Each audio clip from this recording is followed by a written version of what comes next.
What's up, you movie-loving weirdos, and welcome back to the Lucid Nightmare. I'm your host, as always, Jay Schatzer, and today, for the feature presentation, I've got a very strange-looking movie that looks like it's going to be a whole lot of fun and a lot of weirdness. It is the Werewolf of Washington. This sweet baby right here. I know one of you guys said it's a really weird movie, so I am hoping to check it out for myself and see the weirdness and kind of get my opinion on it. But I'm going to pop it in and hit play and see what it's all about, and I will be back with you in just 2 seconds. See you soon.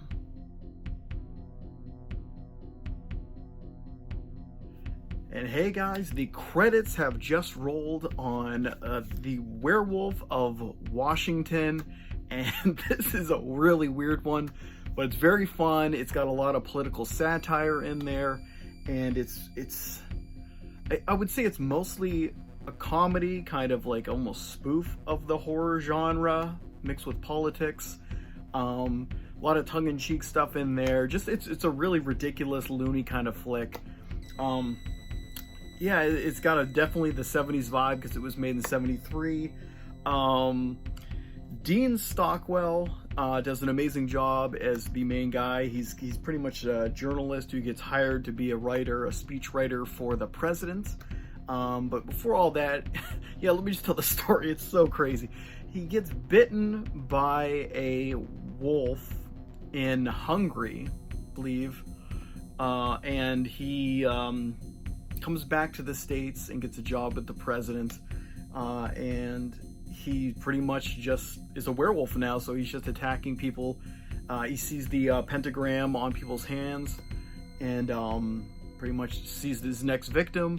And there's a running gag of he says pentagram and everyone thinks he's talking about the Pentagon. There's a lot of mixture of political kind of jokes in there.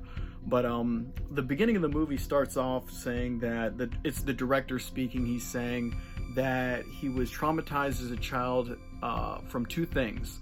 One was seeing the original Wolfman, the Universal Monster movie, and then the other one was Richard Nixon. So this is like a combination of those 2 aspects thrown together in one weird, zany movie that's hard to describe, hard to talk about and explain, because it's really just it's bizarre. It's a bizarre cinematic kind of production.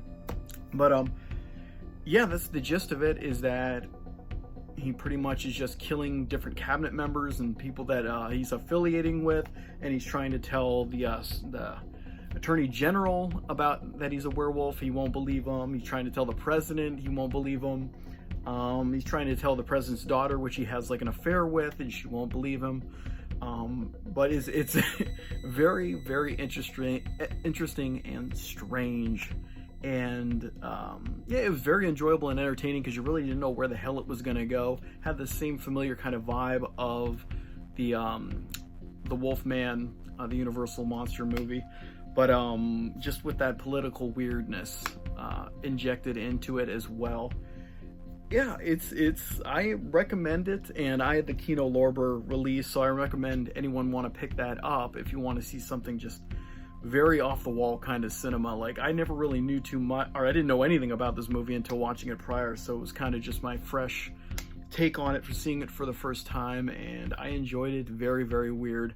I'm trying to think of what else I can talk about the movie. The guy who played the president, though, he was hilarious. He had a lot of comedic sequences in there that was really cracking me up.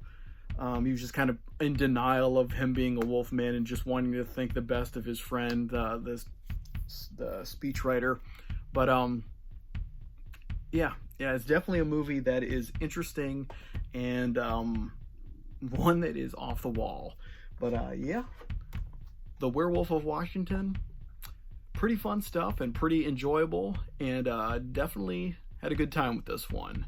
But yeah, that's gonna be it for this video.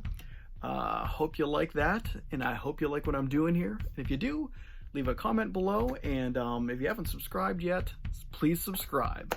But I will see you guys at the next Lucid Nightmare. Take care.